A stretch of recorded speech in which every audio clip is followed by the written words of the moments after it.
Hello दोस्तों, मैं शशांक मिश्रा। मैं आप सबका स्वागत करता हूं अपने YouTube channel Shashank Mishra education centre पे।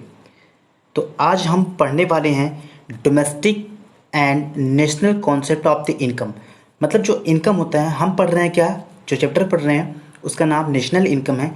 उसमें एक टॉपिक आता है छोटा सा, बट ये सिर्फ ट्वेल्थ कॉमर्स के लिए नहीं, ये बाहर भी बड़े क्लासेस के लिए भी इंपॉर्टेंट है।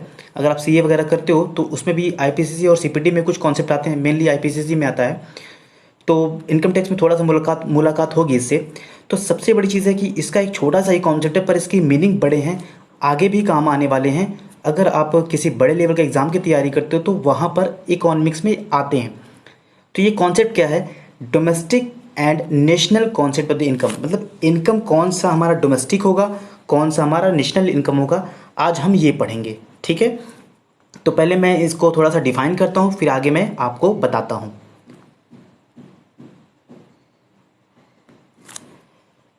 At the macro level, the concept of income is used both as the domestic concept and national concept। तो जो मैक्रो लेवल पे हम पढ़ाई करते हैं, ठीक है, हम समझते हैं इकोनॉमिक के बारे में। तो जो हमारी इकोनॉमी होती है, तो वहाँ एक जो इनकम की बात करते हैं, नेशनल इनकम भी होता है और डोमेस्टिक इनकम भी होता है। तो दो तरह से इनकम होती है। ठीक है, अब इनका क्या कॉन्सेप्ट है, कब हम डोमेस्टिक इनकम जानेंगे या फिर क्या चीज़ को हम नेशनल इनकम जानेंगे, ये अभी हमें पता लगेगा। When used as domestic concept, we call it domestic income, and when used as national concept, we call it national income। जब हम डोमेस्टिक कॉन्सेप्ट में इसका इस्तेमाल करेंगे तो इसको हम क्या कहेंगे, डोमेस्टिक इनकम। और जब हम इस कॉन्सेप्ट का इस्तेमाल करेंगे नेशनल लेवल पर तो इसको हम कहेंगे नेशनल इनकम। तो कुछ डिफरेंसेस जरूर होंगे, तभी तो, नहीं तो हम डोमेस्टिक इनकम को नेशनल इनकम क्यों नहीं बोलते। तो क्या डिफरेंसेस होंगे अभी हम आगे जानेंगे। Both domestic and national income includes four basic elements of the factor income। अब फैक्टर इनकम क्या होता है, वो इनकम जो फैक्टर्स ऑफ प्रोडक्शंस को मिलता है। ठीक है, तो कह रहा है इनमें से चार जो फैक्टर इनकम के जो चार बेसिक कॉन्सेप्ट हैं वो डोमेस्टिक इनकम में भी इंक्लूड होते हैं और नेशनल इनकम में भी इंक्लूड होते हैं। तो वो कौन कौन से चार बेसिक एलिमेंट हैं। पहला क्या है, कंपेंसेशन ऑफ एम्प्लॉयज़, काम करने के बदले जो भी कुछ आपको पैसा मिलता है, वेजेस कहिए, सैलरी कहिए। दूसरा क्या होता है, रेंट, आपके ज़मीन या फिर किसी लैंड बिल्डिंग के बदले में आपको जो पैसा मिलता है, किराए पे देने पर जो पैसा मिलता है उसे आप रेंट कहते हैं। तीसरा क्या आता है, इंटरेस्ट। इंटरेस्ट क्या होता है, जो भी पैसा आप किसी बिजनेस में लगाते हो तो आपको उस पर, उस जिसे हम कैपिटल बोलते हैं इकोनॉमी की भाषा में, तो उस कैपिटल पे कुछ पैसा आपको मिलता है एक्स्ट्रा, जिसे हम कहते हैं इंटरेस्ट इनकम। और चौथा क्या होता है, प्रॉफिट। तो ये सब सारा काम जो चल रहा है किसी के न किसी दिमाग की वजह से चल रहा होगा। किसी ने इस पर अपना कॉन्सेप्ट पे दिमाग लगाया होगा कि हम ये काम करते हैं तो ये कुछ नया होगा। तो जिसका व्यक्ति दिमाग लगाया होगा, जिसे हम इंटरप्रेन्योर्स बोलते हैं, ठीक है ना, तो उस इंटरप्रेन्योर को वो क्या मिलेगा, प्रॉफिट कमाएगा। ठीक है, अब आगे हम डिफरेंस की बात करते हैं कि डोमेस्टिक इनकम और नेशनल इनकम में क्या डिफरेंस बेसिक सा है, वो हम समझने की कोशिश करते हैं। पहला क्या है, domestic income. Domestic income is sum total of factor incomes. हमने ऊपर भी पढ़ा कि ये चारों जो फैक्टर इनकम्स होते हैं उनका सम टोटल होता है। क्या क्या है, compensation of employ, rent, interest plus profit. Generated, कहाँ जनरेट हो रहा है, within the domestic territory of a country. ठीक है, अब ये डोमेस्टिक टेरिटरी क्या है, इसके बारे में मैं अभी आपसे चर्चा करूंगा। पहले आप बस सिंपली समझ लिए वो एरिया जहां से इकोनॉमिक इंटरेस्ट निकलता है, ठीक है ना, of a country, no matter who generates it, normal resident और नॉन रेजिडेंट्स। इसका कोई मतलब नहीं बनता कि कौन इसे जनरेट करने वाला है, कोई नॉर्मल रेजिडेंट है या फिर नॉन रेजिडेंट है। तो नॉर्मल रेजिडेंट कौन होते हैं, ये मैंने आपको बताया था। जैसे मैं अगर बात करूं एक सिंपल से डेफिनेशन के रूप में, तो normal resident is said to be one who, ये उसको कहेंगे ऑर्डिनरी रिसाइड्स, जो साधारण तौर पर रहता है, कहाँ रहता है, in the country concerned, whose centre of economic interest lies in that country. मतलब उसका जो सेंटर ऑफ इकोनॉमिक इंटरेस्ट है वो उसी कंट्री में भी हो जहाँ पर वो रह रहा है कोई व्यक्ति। ठीक है, अब ये सेंटर ऑफ इकोनॉमिक इंटरेस्ट क्या होता है, जैसे वो जो कंजम्पशन कर रहा है, जो इन्वेस्टमेंट कर रहा है, जो प्रोडक्शन कर रहा है, वो वहीं पर करे। ठीक है, अगर मैं बात करूं भारत के लिए, इंडिया के लिए नॉर्मल रेजिडेंट कौन होगा, तो कौन कौन सा हो सकता है, जैसे Indian working in foreign embassies in India. ठीक है, जो फॉरेन एम्बेसीज इंडिया के हैं वहाँ पे जो इंडियन वर्क करते हैं वो क्या हैं, रेजिडेंट, नॉर्मल जो रेजिडेंट हैं वो इंडिया के हैं। ठीक है, और कौन लोग नॉर्मल रेजिडेंट होंगे इंडिया के, इंडियन एम्प्लॉयड इन WHO या IMF जो लोकेटेड है इंडिया में, तो वो लोग भी नॉर्मल रेजिडेंट होंगे। Ambassador for India in the rest of the world, पूरी दुनिया के लिए जो इंडिया के एम्बेसडर हैं वो भी क्या है, नॉर्मल रेजिडेंट हैं इंडिया के। फिर foreign citizens living in India for a period more than 1 year, जो फॉरेन सिटीजन्स इंडिया में रह रहे हैं 1 साल से ज़्यादा, लेकिन इनमें वो लोग शामिल नहीं होंगे जो पढ़ाई या ट्रीटमेंट के लिए आए हैं। ठीक है, मतलब जो यहाँ रह के कमा खा रहे हैं, सिर्फ वही लोग नॉर्मल रेजिडेंट कहलाएंगे। तो आई होप कि आप सिंपली समझ गए होगे कि नॉर्मल रेजिडेंट कौन है। अब ये डोमेस्टिक टेरिटरी क्या है, इसकी चर्चा अभी मैं नीचे करूँगा और भी बताऊँगा इसके बारे में। अच्छा टॉपिक है, समझ में आएगा। अब बात करते हैं नेशनल इनकम के बारे में। अब नेशनल इनकम क्या होता है, national income is sum total of factor incomes. वही बात है कि जो फैक्टर इनकम्स हैं, कौन कौन से factor income, compensation of employees, rent, interest और प्रॉफिट। ठीक है, attributed to normal residents of a country, ये किसको मिल रहे हैं, नॉर्मल रेजिडेंट्स को। और नॉर्मल रेजिडेंट्स कौन होता है, मैंने अभी बताया आपको। No matter where it is generated, कोई मैटर नहीं करता कि ये कहाँ पे जनरेट हुआ है, विद इन डोमेस्टिक टेरिटरी या और आउटसाइड, डोमेस्टिक टेरिटरी में हो रहा है या फिर बाहर कहीं हो रहा है। ठीक है, मतलब इंडिया में हो रहा है या और कहीं बाहर हो रहा है। तो ये डोमेस्टिक टेरिटरी बार बार आ रहा है, तो इसको थोड़ा सा समझने की कोशिश करते हैं, क्योंकि ये इसलिए इंपॉर्टेंट है क्योंकि कुछ प्लेसेस, समझने की बात है मेरी, समझिएगा, कुछ प्लेसेस ऐसे हैं जिसे हम डोमेस्टिक टेरिटरी नहीं कहते, भले ही वो भारत में हैं, और कुछ प्लेसेस ऐसे हैं जो भारत में नहीं है फिर भी हमारी डोमेस्टिक टेरिटरी हैं। जैसे छोटा सा एग्जाम्पल मैं समझाता हूँ, जो एम्बेसीज भारत में काम कर रही हैं वो इंडिया के लिए डोमेस्टिक टेरिटरी नहीं है। ठीक है, क्योंकि इंडिया का वहाँ पे कोई इकोनॉमिक इंटरेस्ट नहीं है।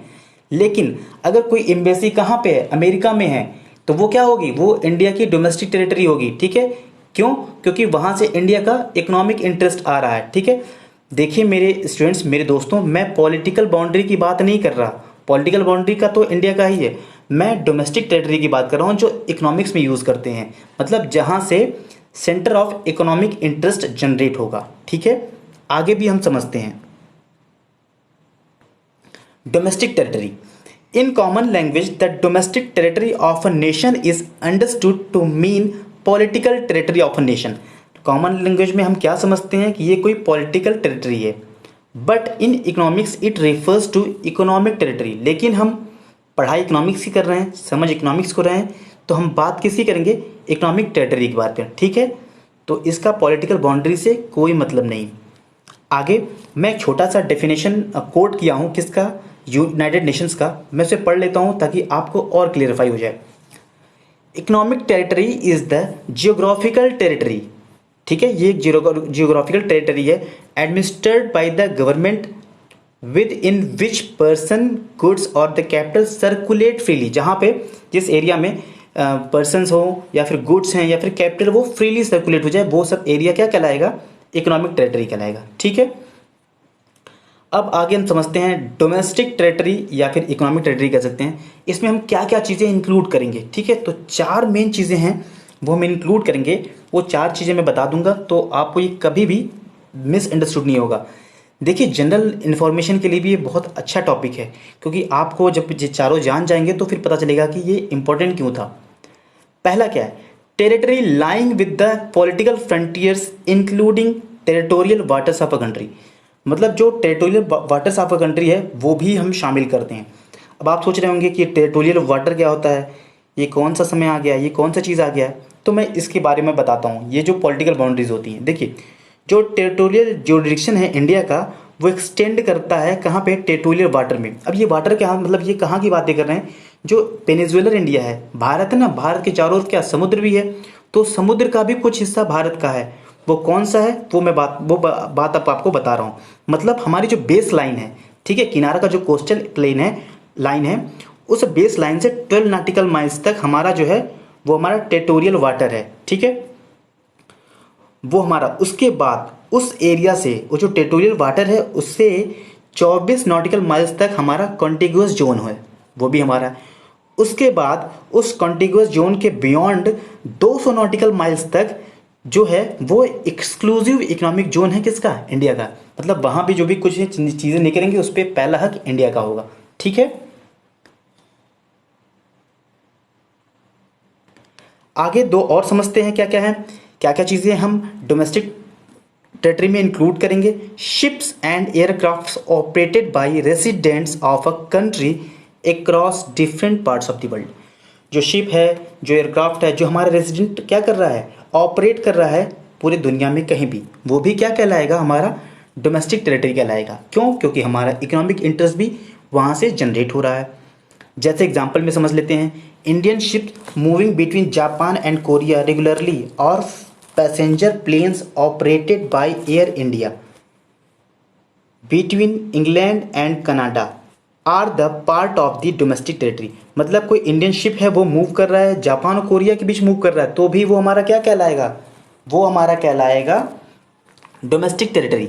या फिर एयर इंडिया मूव करा रही है कोई भी फ्लाइट को, कहाँ से? इंग्लैंड से कनाडा तक, वो भी हमारा डोमेस्टिक टेरिटरी कहलाएगा। क्यों कहलाएगा? क्योंकि वहाँ से हमारा इकोनॉमिक इंटरेस्ट जनरेट हो रहा है। ठीक है, अब अगला समझते हैं।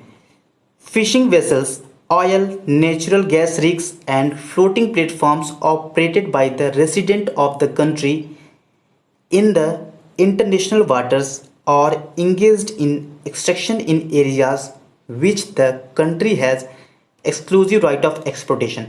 यहाँ पे एक वर्ड यूज़ किया हुआ है ना, country has exclusive right of exploitation, मतलब 200 माइल्स तक जो हमारा एक्सक्लूसिव इकोनॉमिक जोन्स था, नॉटिकल माइल्स, वहाँ तक भी वो सब एरिया क्या कहलाएगा? हमारा डोमेस्टिक टेरिटरी कहलाएगा, भले हमारे मेन लैंड में नहीं है। ठीक है ना। और फिशिंग वेसल्स हैं, जो ऑयल, नेचुरल गैस है, ये सब भी अगर प्रोडक्शन हो रहे हैं उस एरिया में, तो वो सब भी हमारी डोमेस्टिक टेरिटरी कहलाएंगे, भले वो हमारे पॉलिटिकल बाउंड्री में नहीं है। एग्जाम्पल समझ लेते हैं। The fishing boats operated by Indian fisherman in the international waters of Indian Ocean are a part of domestic territory. कोई इंडियन फिशरमैन है, वहाँ से मछली का व्यापार कर रहा है, मतलब मछली यहाँ से लेके आ रहा है, तो वो भी हमारी डोमेस्टिक टेरिटरी कहलाएगी। ठीक है, 3 हो गए। अब हम लास्ट एक और समझ लेते हैं। एम्बेसीज, कंसुलेट्स एंड मिलिट्री स्टैब्लिशमेंट, ये तीनों कहाँ के? Of the country located abroad, हमारी कंट्री का किसी बाहर जगह हो। ठीक है ना, तो वो सब भी हमारा क्या कहलाएगा? डोमेस्टिक टेरिटरी कहलाएगा। ठीक है, जैसे इंडियन एम्बेसी इन कहाँ है? यूएसए में। इंडियन एम्बेसी इस्टेब्लिश है यूएसए में, और वो क्या होगी? वो हमारा पार्ट होगा डोमेस्टिक टेरिटरी का, किसका? इंडिया का। बट जो इंडिया में है यूएसए का, वो इंडिया का पार्ट नहीं होगा, वो यूएसए के डोमेस्टिक टेरिटरी में आएगा। ठीक है, फिर समझ लीजिए, मैं डोमेस्टिक टेरिटरी का मतलब इकोनॉमिक टेरिटरी जहाँ से हमारा सेंटर ऑफ इकोनॉमिक इंटरेस्ट, जहाँ पे प्रोडक्शन, कंजप्शन या इन्वेस्टमेंट जनरेट होता है। ठीक है, तो इतना कुछ समय देने के लिए आपका बहुत बहुत धन्यवाद। मैं शशांक मिश्रा, मैं आपका स्वागत करता हूं। मैं कोशिश करता हूं कि आपको चीज़ें आसानी में समझा दूं, और ऐसे छोटे छोटे टॉपिक्स पे वीडियो मेरे इकोनॉमिक्स से रिलेटेड आपको मिलते जाएंगे। आपका साथ देने के लिए बहुत बहुत धन्यवाद। Thank you.